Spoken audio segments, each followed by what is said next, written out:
सोचिए, अगर आपसे कोई कहे कि इस कब्रिस्तान में सिर्फ एक रात बिताने के बदले आपको 10 लाख रुपए मिलेंगे, तो क्या आप ये सौदा स्वीकार करेंगे? राघव ने बिना सोचे हाँ कर दी, लेकिन उसे ये नहीं पता था कि सुबह तक उसकी तस्वीर एक ऐसी जगह लगने वाली है जहाँ किसी जिंदा इंसान की तस्वीर कभी नहीं लगी थी।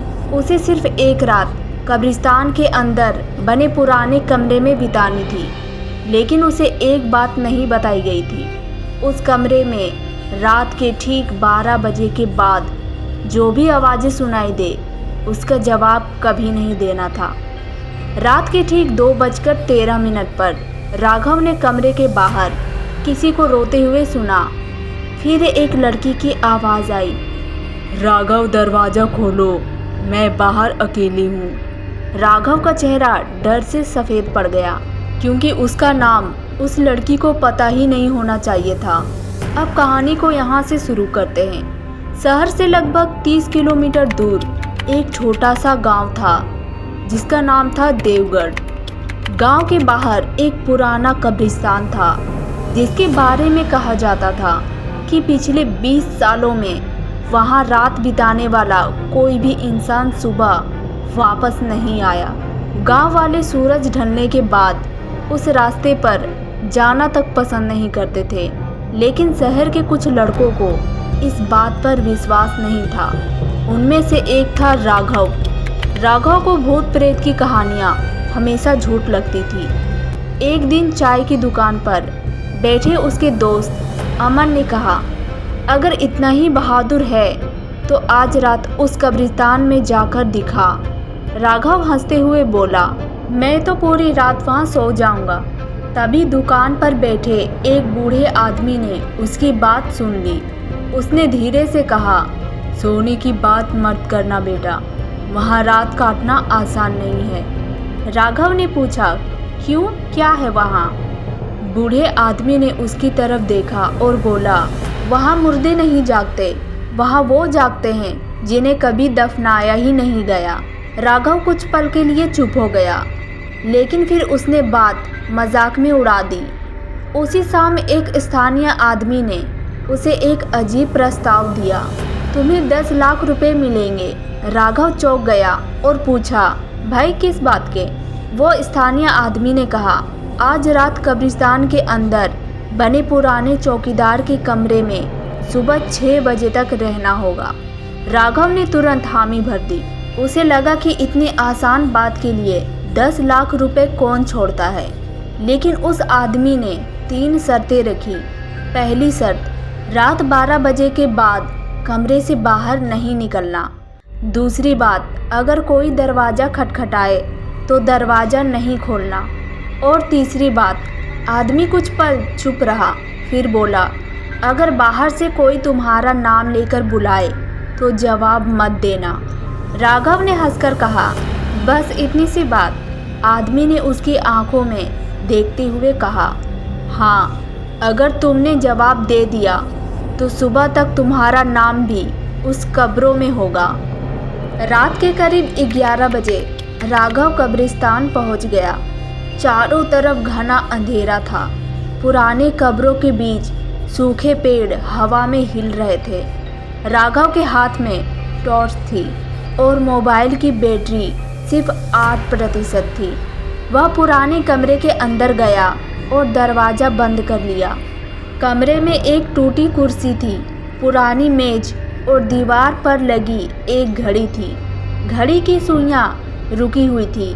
2:13 पर राघव ने मोबाइल देखा। अभी लगभग 11:47 हो रहे थे। वह बिस्तर पर लेट गया। कुछ देर बाद उसे नींद आने लगी। तभी दरवाजे के बाहर ठकठकाहट की आवाज़ें आने लगी। दरवाजे पर दस्तक हुई। राघव की आंख खुल गई। उसने सोचा शायद हवा होगी। फिर आवाज़ आई, ठक ठक ठक ठक ठक ठक। इस बार किसी ने धीरे से कहा, राघव। उसका दिल जोरों से धड़कने लगा। उसे पहली शर्त याद आई, जवाब नहीं देना था। वह चुप रहा। कुछ सेकंड बाद बाहर से एक लड़की के रोने की आवाज़ आई। राघव प्लीज़ दरवाज़ा खोल दो। राघव के शरीर में सिहरन दौड़ गई। फिर वही आवाज़ बोली, मैं बहुत देर से बाहर खड़ी हूँ। राघव ने कांपते हाथों से मोबाइल उठाया, लेकिन तभी मोबाइल की स्क्रीन अपने आप बंद हो गई। कमरे की घड़ी अचानक चलने लगी, टिक टिक टिक टिक टिक टिक। राघव ने घड़ी की तरफ देखा, उसमें समय था लगभग 2:13। उसने मोबाइल फिर चालू करने की कोशिश की, तभी बाहर से आवाज़ आई, राघव मुझे पता है तुम अंदर हो। राघव ने अपना मुंह बंद कर लिया। फिर अचानक दरवाजे के नीचे से किसी की परछाई दिखाई दी, लेकिन वह परछाई इंसान की नहीं थी। उसके पैर उल्टे थे। राघव डर के मारे पीछे हट गया। कुछ सेकंड तक बाहर बिल्कुल सन्नाटा रहा, फिर दस्तक बंद हो गई। राघव ने राहत की सांस ली, लेकिन तभी उसकी नज़र कमरे की दीवार पर पड़ी। वहाँ एक पुरानी तस्वीर लगी हुई थी। तस्वीर में लगभग 10 लोग खड़े थे और सबसे आगे वही लड़की खड़ी थी, जिसकी आवाज़ अभी दरवाजे के बाहर से आ रही थी। तस्वीर के नीचे एक तारीख लिखी हुई थी, 17 अगस्त 2006। राघव ने ध्यान से तस्वीर देखी। उस लड़की के गले में एक छोटा सा लॉकेट था। राघव का दिल रुक सा गया, क्योंकि वैसा ही लॉकेट उसकी छोटी बहन के पास भी था और उसकी बहन की मौत बचपन में हो चुकी थी। तभी कमरे की लाइटें बंद हो गई। अंधेरे में किसी ने उसके कान के पास फुसफुसाया, तुम्हें यहाँ नहीं आना चाहिए था। राघव चीख पड़ा। उसने तुरंत टॉर्च जलाई। कमरे में कोई भी नहीं था, लेकिन दरवाजे पर अब खून से एक शब्द लिखा था, भागो। राघव ने दरवाज़ा खोलने के लिए हाथ बढ़ाया ही था, फिर उसने तीसरी शर्त याद आई, नाम लेकर बुलाने वाला जवाब नहीं देना था। और तभी बाहर से उसके दोस्त अमन की आवाज़ आई, राघव जल्दी दरवाज़ा खोल। राघव दरवाजे के पास गया। अमन? बाहर से आवाज़ आई, हाँ मैं हूँ, जल्दी खोल। राघव ने दरवाजे की छोटी खिड़की से बाहर देखा। बाहर अमन खड़ा था, लेकिन उसके पीछे दर्जनों लोग खड़े थे। सभी के चेहरे नीचे झुके हुए थे और उसमें वही लड़की भी थी। राघव ने डरते हुए पूछा, तुम यहाँ कैसे आए? अमन मुस्कुराया, फिर उसने अपना चेहरा ऊपर उठाया। राघव की चीख निकल गई। अमन की आंखें पूरी तरह सफ़ेद थी। अमन ने धीरे से कहा, दरवाज़ा खोल दे राघव, सुबह होने वाली है। राघव ने घड़ी देखी, अभी सिर्फ 2:17 हुए थे। तभी उसे समझ आया, ये अमन नहीं था। वह पीछे हट गया। बाहर खड़े सभी लोग अचानक एक साथ दरवाज़ा पीटने लगे। धड़ाम धड़ाम की आवाज़ें आने लगी। राघव कमरे के कोने में जाकर बैठ गया। वह पूरी रात अपनी आंखें बंद करके बैठा रहा। सुबह करीब 6 बजे सब शांत हो गया।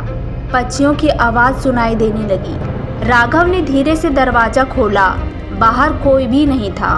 वह भागता हुआ कब्रिस्तान के बाहर आया, लेकिन बाहर पहुंचकर उसके पैरों तले ज़मीन खिसक गई। वहाँ पुलिस की गाड़ी खड़ी थी और उसके दोस्त अमन के पिता रो रहे थे।